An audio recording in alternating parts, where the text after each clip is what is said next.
Over the years, India has developed incredible capabilities in the nuclear triad. What is nuclear triad? It refers to capabilities of launching nuclear weapon from land, air and sea.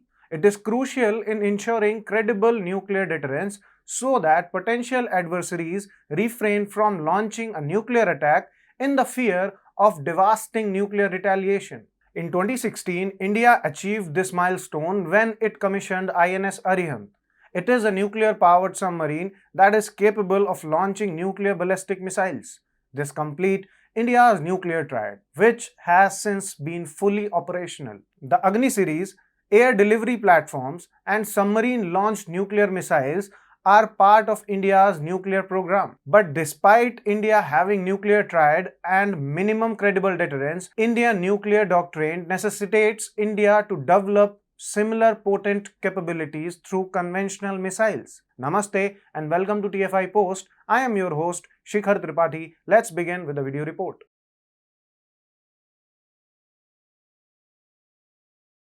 As per the stated nuclear doctrine, India follows a no first use policy for nuclear weapons. But in case of nuclear strike, India will ensure that the adversary suffers maximum destruction, even to the point of no return. But the no first use policy has prompted India to develop a deterrence through conventional missiles as well.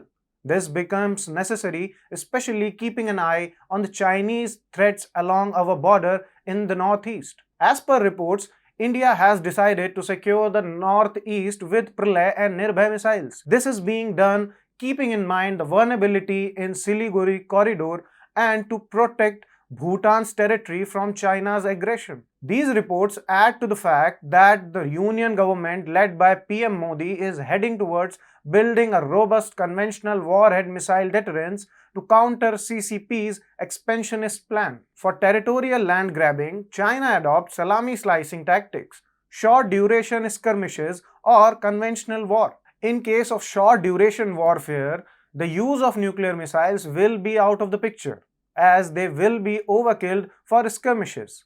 This is where missiles with conventional warhead will deliver the intended cold message to our hostile neighbor.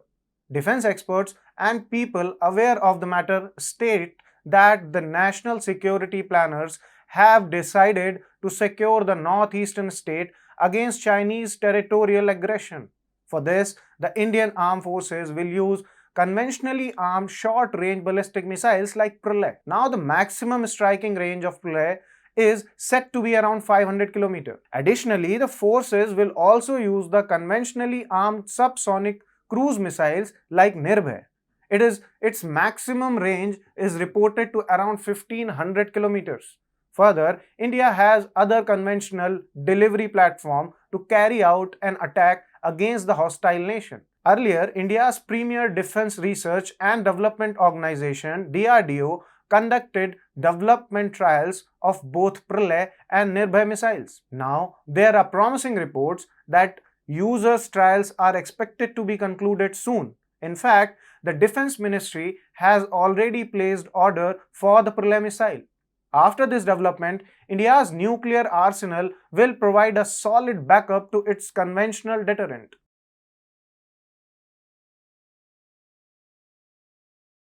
India shares a long land border with China along the 3,488 km LAC.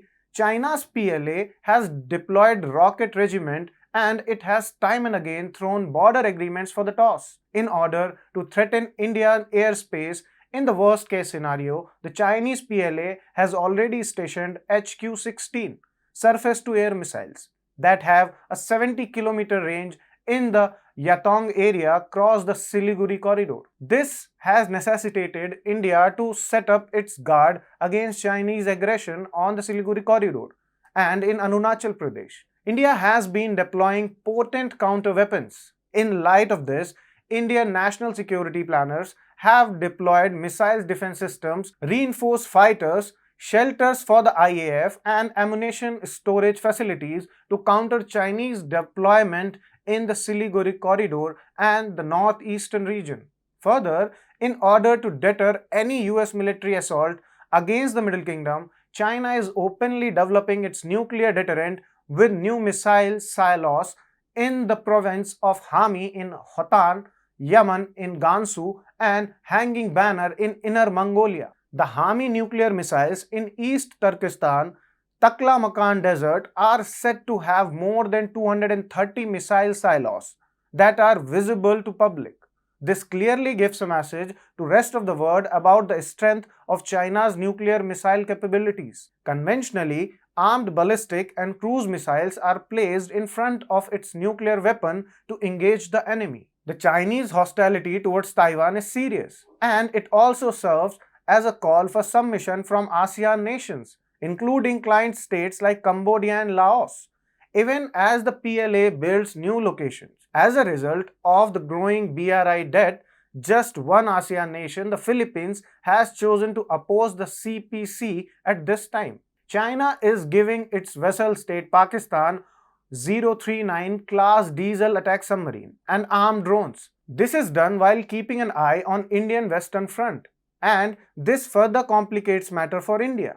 For this reason, the Indian Navy is expected to grant Mazagaon Dockyard Limited the contract for 3 additional Scorpion class submarines and to bolster conventionally armed rocket and missile capabilities on the western frontier. Just like India, China claims to follow a no first use policy in its nuclear doctrine, but China being China, no Chinese documents, remarks, or promises can be taken at face value. Thus, it is a major landmark for India to achieve deterrence with both conventional as well as nuclear weapons.